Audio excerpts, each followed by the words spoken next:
Bonsoir. Depuis l'accession du Cameroun à l'indépendance formelle du 1er janvier 1960, le système politique a été exercé de manière continue par des individus issus du système colonial. Amadou Ahidjo, à qui le pouvoir avait été remis sur un plateau en argent, démissionne en 1982 pour installer comme successeur constitutionnel Paul Biya. Depuis lors, l'homme trône à la tête du pays sans véritablement être inquiété. Pourtant, le pays a connu de vifs opposants qui se présentaient comme de sérieux concurrents au régime en place. 60 ans après les indépendances formelles, le Cameroun compte plus de 300 formations politiques, mais le parti au pouvoir continue de gagner les élections avec des scores soviétiques.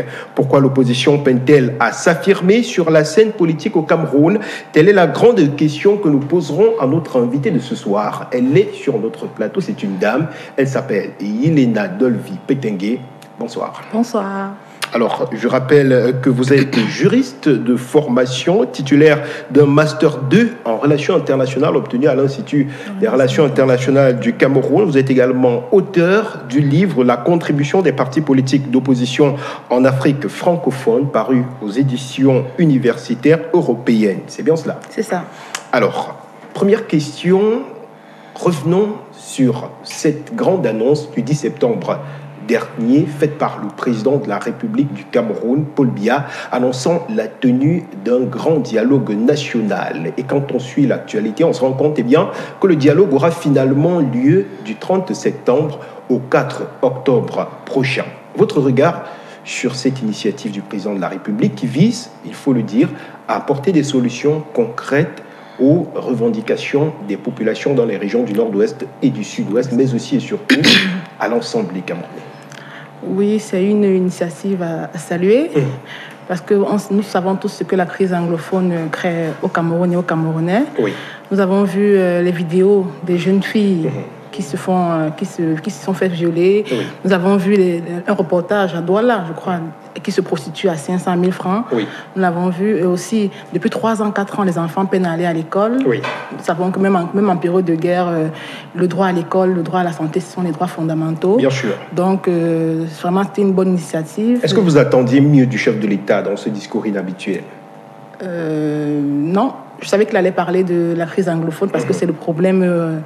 c'est un problème grave qu'il y a au Cameroun aujourd'hui. Oui. Mais je ne m'attendais pas à ce qu'il parle du dialogue national parce que je pensais que le dialogue national était déjà fait quand on a envoyé le Premier ministre récemment dans les régions du Nord et du Sud-Ouest. Donc je me suis dit quelle stratégie il va apporter de nouveau, mais je ne savais pas que ça allait être le dialogue national encore. Alors, est-ce que vous pensez qu'au terme de ces assises, l'on aura peut-être trouvé la solution magique, celle qui a manqué pendant 3 ans pour résoudre finalement les problèmes que traversent les Camerounais, particulièrement ceux du nord-ouest et du sud-ouest? C'est ce que l'on souhaite. Bien que ce sera difficile, c'est ce que l'on souhaite. Moi, personnellement, j'aurais proposé que le dialogue national soit présidé par le président de la République lui-même. Je pense qu'aujourd'hui, les Camerounais ont besoin de voir un président qui s'investit vraiment. Quand vous voyez aujourd'hui l'amour qu'on porte pour le ministre Dr Malachi Malaouda, ministre de la Santé publique. De la Santé, oui, c'est pas parce qu'il est en train de créer de l'eau chaude, non, mais c'est parce qu'on le voit sur le terrain. Les Camerounais ont vraiment besoin de voir leur président. Vous estimez que le Premier ministre qui présidera ces assises n'est pas assis sur le terrain? Il n'a pas assez de légitimité, selon vous?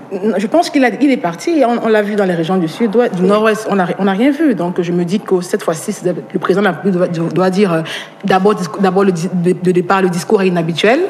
Donc, il pourrait dire, d'accord, je prends les choses en main et moi-même, je préside. Les Camerounais sont fatigués des rapports, des mesures prises tout le temps qui n'aboutissent à rien. Je pense qu'ils ont besoin de voir leur président un peu aussi à la tâche, quoi. Est-ce que dans ce discours inhabituel du chef de l'État, vous ne vous attendiez peut-être pas à ce qu'il évoque, par exemple, la situation post-électorale qui est quand même marquée, à ce jour, il faut le dire, par l'incarcération du deuxième à cette élection présidentielle qui a obtenu un peu plus de 14% des votes, Maurice Kamto. D'aucuns parlent d'une crise post-électorale puisqu'il a été incarcéré avec une centaine de ses militants. Est-ce que Paul Biya devait se prononcer sur la question, sur le sujet? Je pense qu'il a parlé de ça d'une manière ou d'une autre. On l'a perçu dans quelques phrases, mais c'est ce que vous dites est vraiment pertinent parce qu'aujourd'hui, les crises post-électorales fragilisent la démocratie. Donc, c'est un phénomène sur lequel il devrait vraiment tabler dessus. Quand on voit le nombre de personnes quand même qui est incarcéré, quand on voit le chef de file de l'opposition, entre guillemets, aujourd'hui qui est incarcéré, ça inquiète vraiment. C'est inquiétant pour la démocratie camerounaise? Oui, très inquiétant, très inquiétant. Parce qu'aujourd'hui, l'opposition a un objectif de conquête de pouvoir. Aujourd'hui, dans les démocraties, c'est la force de cette opposition-là qui est perçue comme un moteur, justement, pour la démocratie. Donc, quand on voit comment le deuxième aux élections est emprisonné, on s'interroge. Alors, immédiatement, au lendemain des élections, il a revendiqué la victoire, il a présenté des scores, il s'est présenté comme étant le président élu des Camerounais, bien que le Conseil constitutionnel ne lui ait pas donné raison, il s'est quand même jeté dans une démarche de revendication. Comment est-ce que vous analysez, vous percevez aujourd'hui la démarche du MRC? Vous savez, le MRC m'a beaucoup surprise parce que, vous savez, quand j'ai commencé à rédiger sur l'opposition, tout le monde se demandait pourquoi une jeune fille peut écrire sur l'opposition? Parce que justement, ça n'intéressait pas beaucoup de personnes. J'en parle déjà dans mon livre, je parle de l'engagement des jeunes, l'engagement des femmes. Mais grâce au MRC, grâce au professeur Maurice Kamto, on a vu un engouement aujourd'hui pour la politique, on a vu un soulèvement. Je me rappelle, pendant le procès du Conseil constitutionnel, le contentieux police, voilà, j'ai vu comment les gens avaient garé leurs voitures, les motos, pour pouvoir regarder en direct. Ça, c'est quelque chose d'incroyable au Cameroun quand même. C'est Kamto qui a suscité cela? Je pense que c'est le MRC. Il y a depuis combien d'années il y a eu des élections au Cameroun? Est-ce que c'était comme ça? Donc, je pense que ça a suscité. Mais après, la procédure qui a suivi les élections, se déclarer président de la République, ça, par contre, je n'ai pas apprécié. Parce qu'on est dans un... d'accord avec cette méthode? Non, pas du tout. Nous sommes dans un pays de droit. Les procès verbaux ont été fournis par le Conseil constitutionnel et je pense que le MRC devrait se préparer mieux pour les législatives et pour les municipales. Vous savez, l'engouement et le dévouement que le MRC a suscité chez les Camerounais ne devrait plus inquiéter. On devrait préparer les élections présidentielles prochaines. D'accord. Alors, je vous prends au mot. Vous dites ceci dans votre livre: l'action des partis politiques de l'opposition n'est légitime que lorsqu'elle s'insère et se déroule dans le cadre des institutions en vigueur. C'est bien de vous? C'est ça. Alors, je vais vous faire un petit rappel historique. Le 26 mai 1990, il y a un parti politique nommé le Social Democratic Front qui organisait des marches de lancement justement de ces activités. C'était du côté de la ville de Bamenda, des marches qui avaient été interdites par les autorités administratives. Le SDF, avec son leader Ni John Fodi, vont braver les mesures d'interdiction des autorités administratives. 800 000 personnes dans les rues, 6 morts à l'issue des marches. Cet événement va ouvrir les vannes du processus démocratique au Cameroun, avec notamment l'avènement du multipartisme et la loi 90/056 portant création des partis politiques, ce qui a favorisé aujourd'hui la floraison de ces différentes formations politiques que nous avons aujourd'hui. Alors finalement, le SDF n'est pas allé dans la démarche républicaine que vous prônez. Non. Mais le SDF a obtenu changement. Vous savez, si on doit laisser... Est-ce qu'à un moment, il ne faut pas outrepasser les règles? Non, il ne faut pas outrepasser les règles. Il ne faut pas outrepasser les règles. On est dans un pays de droit. C'est justement à cause de ça qu'aujourd'hui, vous voyez, le professeur Maurice Kamto et les autres sont en prison, sont incarcérés à la prison centrale de Kondengui. Il ne faut pas outrepasser les règles. On ne dira pas... Vous savez, même en droit, il y a des jurisprudences. On dit en droit, le juge a pour but de dire le droit, mais il peut arriver face à des jurisprudences. Donc, il peut créer, en fait. Oui. Mais ça ne devrait pas se passer, pas parce que le SDF a marché. Oui, je me rappelle, j'ai suivi, j'en parle même dans mon ouvrage déjà. Voilà, je parle de ça justement, mais je reviens. Aujourd'hui, la démocratie est très fragile. S'il faudrait que tout le monde se lève, se mette à marcher, se mette avec des pancartes, à dire qu'ils ont gagné les élections, je vous promets qu'on aura 300 présidents au Cameroun. Alors comment on fait? Beaucoup estiment aujourd'hui que le RDPC est un parti imbattable. Vous partagez cet avis? Je pense que le RDPC est une machine difficile à écraser et c'est dommage. Mais pas imbattable. Pas imbattable. Voilà, poursuivez. Pas imbattable, mais c'est dommage parce qu'aujourd'hui, je salue l'opposition. D'ailleurs, mon ouvrage aujourd'hui, c'est pour saluer l'opposition, pour saluer les efforts de l'opposition. Quand on est dans un pays où on peut utiliser les voitures pour faire les campagnes, on a du RDPC, on a le carburant du RDPC, je suis désolée, on a les postes au RDPC, les finances du RDPC, donc c'est facile pour eux en fait. Dans le RDPC, c'est en quelque sorte accaparer l'État pour durer. Donc l'opposition, vous voyez, c'est compliqué pour eux. Donc c'est pour ça que moi, aujourd'hui, que de faire des marches, que de faire des cases, que de faire des revendications, la première revendication devrait être celle d'instaurer un statut juridique au Cameroun de l'opposition. D'accord, on en parlera. Mais revenons sur le cas Maurice Kamto. Il avait quand même drainé des foules durant la période de pré-élection. Il drainait de nombreuses foules et au terme du scrutin, seulement 14%. Ça vous fait rire? Ça fait rire parce que c'est terrible. On va quand même reconnaître que les élections présidentielles au Cameroun, les dernières élections présidentielles au Cameroun ont fait couler beaucoup d'encre. On a vu le molestage, la séquestration de certains tenants dans des bureaux de vote. Oui. On a vu les urnes ont été bourrées. On a vu des vidéos. Oui. Aujourd'hui, avec les réseaux sociaux, tout se balade. On a vu, donc c'est 14%, je pense pas que ce soit le... C'est pas juste. C'est pas juste. Donc le RDPC aurait triché. Si on... tricher, je sais pas, mais je pense pas que ce soit juste. 14%, je ne pense pas. Alors, Maurice Kamto, c'est justement, vous donnez justement raison au professeur Maurice Kamto, selon lui, il y aurait eu donc un hold-up électoral au Cameroun en 2018. Vous partagez cet avis ou alors vous restez dans le sillage de ces organisations internationales pour qui, eh bien, il y a certes eu des irrégularités, mais elles ne sont pas en mesure d'altérer les résultats. Mais dire que le RDPC a perdu les élections présidentielles, c'est pas juste. Ils ont gagné. Peut-être, justement, je rejoins les institutions internationales qui disent qu'il y a eu des irrégularités. Il y a eu beaucoup d'irrégularités, mais le RDPC, je pense qu'ils ont effectivement gagné des élections. Alors, revenons sur le cas, vous parlez de l'Afrique francophone. L'opposition en Afrique francophone. Quelle comparaison ferez-vous entre les partis politiques de l'opposition au Cameroun et ceux du Bénin, du Sénégal, de la Côte d'Ivoire, par exemple? Non, mais il y a un très grand fossé. Déjà, je vous disais, au Cameroun, il n'y a pas de statut de l'opposition. Les opposants, ils vont aux élections sur quelle base? C'est un peu comme un parent qui envoie ses enfants à l'école, lui achète des cahiers, mais ne paye pas de pension. Il entrera jamais en classe. Oui. Donc, l'opposition va sur quelle base? Il n'y a pas de statut de l'opposition au Cameroun. Le financement, il est ambigu. Le financement de la démocratie même est ambigu. Aujourd'hui, quand on voit dans les pays comme Burkina Faso, il y a un chef de file de l'opposition, M. Zéphirin Diabré. Quand on va même au Tchad, là, il y a un chef aussi, M. Félix Niablé. Quand on va en Côte d'Ivoire, il y a M. Pascal Afingessam. C'est reconnu. Au Cameroun, il y avait ni John Fondi. Non, au Cameroun, non. On attribuait au Cameroun, comme chef de file de l'opposition, le deuxième aux élections. Mais c'est pas normal. Le chef de file de l'opposition, c'est un personnage qui est très important dans la démocratie parce qu'il rencontre le président de la République. Quel est son rôle, le chef de file? Justement, il rencontre le président de la République, il rencontre le Premier ministre, il a des prérogatives. Il est un peu comme un porte-parole de l'opposition au Cameroun. Aujourd'hui, on ne sait pas qui peut aller s'adresser au président de la République. En 92, Ni John Fondi portait la voix de l'opposition. Il portait la voix de l'opposition, mais il n'a pas un statut juridique. D'accord. On reconnaissait juste comme les deuxièmes aux élections présidentielles, il avait le droit. Mais non, mais il faut qu'il y ait un statut juridique de l'opposition. Vous êtes plus parti sur un bipartisme. Vous avez compris, en fait. Électoral voilà. Plutôt qu'une multiplication de formations politiques telles qu'on a au Cameroun aujourd'hui. Je pense aujourd'hui que l'opposition gagnerait si se mettait avec des alliances. Aujourd'hui, la seule possibilité de gagner le RDPC aux élections présidentielles, c'est de s'allier, c'est de s'unir. C'est ça, en fait, de passer des clivages individuels au fin d'intérêt général. Alors, s'unir, le RDPC a remporté les élections avec plus de 70% des voix. Finalement, cette union n'aurait pas été valable. Non, mais...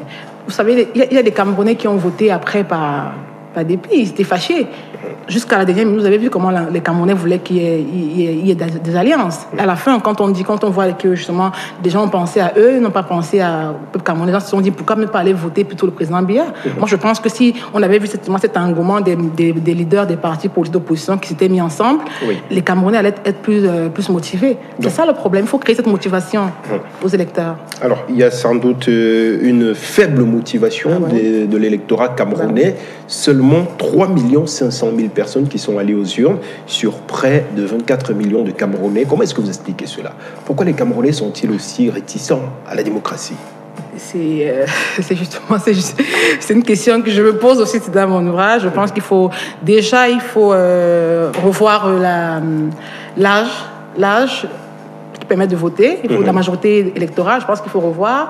Je pense que 20 ans, il faut diminuer même à 18 ans. Oui. Je me dis. Et aussi, je pense qu'il faut mieux éduquer les personnes, que ce soit sur le plan depuis la base à l'école, leur apprendre qu'il faut voter. Parce que vous avez des gens dans la rue, ils vous disent, je vote, ça va servir à quoi? Oui. Et vous avez des femmes dans des maisons qui refusent de faire la politique, qui disent non, ça ne me regarde pas, ça ne me concerne pas. Vous voyez, donc c'est un peu ça. Je pense qu'il faut une éducation justement, surtout les jeunes, après aussi les femmes. Mais là, je ne sais pas pourquoi les Camerounais refusent d'aller s'inscrire. À qui revient le rôle d'éduquer les Camerounais à la politique? À l'opposition, au parti au pouvoir, la société civile? Non. Qui a cette tâche dans la société? Je pense que tout le monde a ses tâches. Tout le monde a ses tâches. Aujourd'hui, quand j'écris l'ouvrage sur les partis politiques d'opposition, c'est pas parce que on m'a éduqué quoi, parce que quand je vois la société, je me dis qu'est-ce que je peux faire pour impacter aussi. Alors je me dis pourquoi ne pas me lancer dessus. Alors, on va peut-être revenir sur la situation. Vous parliez tout à l'heure des alliances politiques et vous estimez, en tout cas, ça c'est votre avis, qu'une alliance politique lors de la dernière élection présidentielle aurait pu faire peut-être tomber le régime en place. Je vous prends au mot, en 1992, il y a eu cette alliance réunie au sein de l'Union pour le changement. On ne va pas continuer. Le SDF avait revendiqué la victoire en 1992. C'est Cédric Diongo. On ne va pas continuer à parler du passé. En 1992, on est en 2019. Je vous prends un exemple. On est en 2019 aujourd'hui, donc beaucoup de choses ont changé. Mais je vous prends un exemple où il y a effectivement eu une coalition de l'opposition, mais ça n'a pas marché. Ça n'a pas marché. Qu'est-ce qui a changé entre temps? C'était pas pareil. Aujourd'hui, il y a les nouvelles technologies, l'information de la communication. Les gens s'intéressent plus à la politique. En 1992, il y avait beaucoup de peur. Aujourd'hui, la démocratie est une avancée. Il y a la communauté internationale qui a le regard dessus. Donc, vous voyez, aujourd'hui, il y a plus une veille, en fait. Donc, on ne va pas continuer de parler de 92, 90. Non, on est dans le présent. Je pense qu'aujourd'hui, les tenants des partis politiques d'opposition doivent se mettre ensemble, doivent travailler ensemble. S'ils veulent renverser le RDPC, ce n'est que c'est l'une des rares, mesures qu'ils peuvent adopter. Alors, vous parliez tout à l'heure d'irrégularité. Certains leaders de l'opposition pointent du doigt comme étant l'instigateur premier de cette irrégularité, l'organe en charge d'organiser ces élections, notamment ELECAM. Votre regard, vous pensez que cette institution, cet organe, j'allais dire, est neutre, capable d'organiser des élections libres et transparentes au Cameroun? Moi, je m'interroge beaucoup sur l'ELECAM, déjà même sur le code électoral. J'aime pas parler de ça parce que j'ai l'impression qu'il a un peu été taillé pour faciliter, j'ai envie de dire, la possibilité que le RDPC gagne des élections chaque année. Parce que quand on voit les procès-verbaux d'élections sont chez l'ELECAM, les membres de l'ELECAM sont du RDPC en majorité, on se demande un peu quand même si... C'est vous qui le dites? Non, je le dis. On a tous vu le contentieux dernièrement. Le procès électoral. Voilà. Donc, vous pensez que les membres du Conseil constitutionnel sont du RDPC? Non, je parle bien de l'ELECAM. Oui, sont en majeure partie du RDPC. Donc, on s'interroge quand même dessus et on se demande s'ils peuvent être transparents. C'est vrai que ça laisse un peu à s'interroger. Vous savez, je vous écoute et j'ai du mal à percevoir, à concevoir le fil conducteur de vos idées. D'un côté, vous demandez aux formations politiques de l'opposition de respecter les institutions républicaines. Et d'un autre côté, vous dénoncez le fait que le pouvoir en place viole à découvert pratiquement ces mêmes institutions. Est-il légitime aujourd'hui que le Conseil constitutionnel, comme vous le dites, et l'ELECAM ne soit constitué ou du moins soit constitué pour l'essentiel de militants du RDPC? Et l'ELECAM qui est censé être un organe neutre, par exemple, comment peut-il être partisan? Et vous demandez quand même aux partis politiques de l'opposition d'y aller et de respecter cette institution. Non, je ne me contredis pas. Je suis en train de vous expliquer. Je suis dans une optique selon laquelle les partis politiques d'opposition ne doivent pas tomber dans l'insurrection. On ne doit pas tomber dans les marches blanches, dans les casses, parce que ça ne sert à rien. On doit travailler. C'est-à-dire, vous allez aux élections présidentielles, vous éduquez les populations, vous faites massivement les votes. Dans les bureaux de vote, vous mettez de nombreuses personnes pour contrôler les votes. C'est ça qu'il s'agit. Il y avait des bureaux de vote où il n'y avait pas de personnes du MRC, du parti de M. Cabral Libi et tout. C'est pas possible. Vous comprenez ce que je suis en train de dire. Mais après, on note quand même les irrégularités de l'ECAM. On ne pourrait les cacher, c'est visible. Comment on fait donc pour faire plier des instituts, des organismes comme cela? Mais je pense qu'il faudrait adopter la proposition je crois que c'était de l'UDC. Il n'y a pas assez de représentativité de l'opposition, par exemple, au niveau du Parlement pour faire plier les choses. Pour faire plier les choses, il n'y a pas assez, c'est ça qu'il s'agit. Qu'est-ce qu'on fait? On reste sur place, statu quo? On ne reste pas sur place, on bataille pour les municipales, on bataille pour les législatives, on ne reste pas en prison. Parce qu'en prison, rien ne se fait en prison. Oui. Vous me rejoignez, rien ne se fait en prison. Mais il y a un combat qui rentre dans l'histoire, peut-être. Vous pensez que le combat rentre dans l'histoire? Bien sûr. De quelle manière?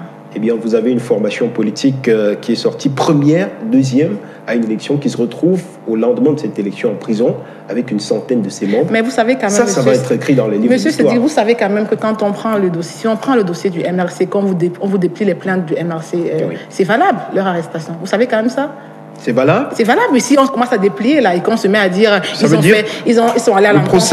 Ils sont allés à l'encontre. Non, je vais vous dire. Le procès contre le MRC s'ouvre le 8 octobre prochain. 8 octobre. Ils sont présumés innocents jusqu'à ce que le verdict du juge soit prononcé. Je suis juriste, je sais ce que c'est que la présomption d'innocence. Vous les avez déjà condamnés? Non, mais je dis que si on ouvre le dossier du MRC et qu'on met, par exemple, on vous interdit de faire telle marche, vous avez marché, vous allez à l'encontre de la loi. C'est ça qu'il s'agit en fait. Ils sont allés à l'encontre de la loi. Et justement, pour éviter justement que cette loi-là, qui a l'impression, qui les condamne déjà, soit heureuse de ça, je propose donc qu'on se mette à travailler, qu'on respecte les institutions étatiques. Parlons de cette loi, justement, la loi sur les libertés, la liberté de manifester, voilà, la liberté de manifestation au Cameroun. Comment la trouvez-vous?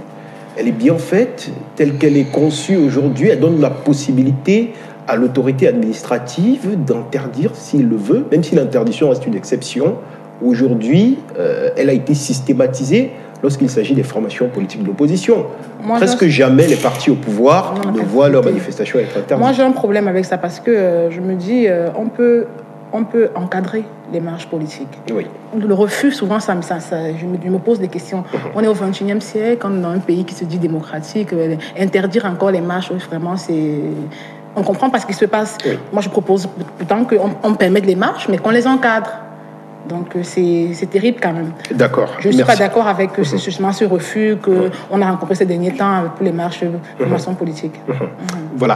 Alors, on va parler, je vais vous poser une dernière question, peut-être avant de terminer cette émission, sur la question de la coalition de l'opposition. On va y revenir, vous en avez déjà parlé. Pourquoi ça bloque au Cameroun? Je vous disais, ça bloque parce qu'il y a c'est des clivages individuels. Tout le monde se veut président de la République. Oui. Tout le monde veut être président. Tout le monde n'arrive pas à se dire on est ensemble, on a peut-être pas le même programme, mais on peut se mettre ensemble et pouvoir destituer le pouvoir en place. Tout le monde se voit président de la République, donc c'est dommage en fait. Est-ce que vous ne mettez pas également cela sous le prisme de la confection, du moins j'allais dire l'émergence des partis politiques qui se forment aujourd'hui sous le prisme tribal ou ethnique? Moi, au Cameroun, le tribalisme, on ne devrait plus en parler. D'accord. On voit aujourd'hui... Des partis politiques qui se forment sur la base ethnique, vous en parlez dans votre livre. Oui, j'en parle. Oui. Aujourd'hui, on a justement ce problème.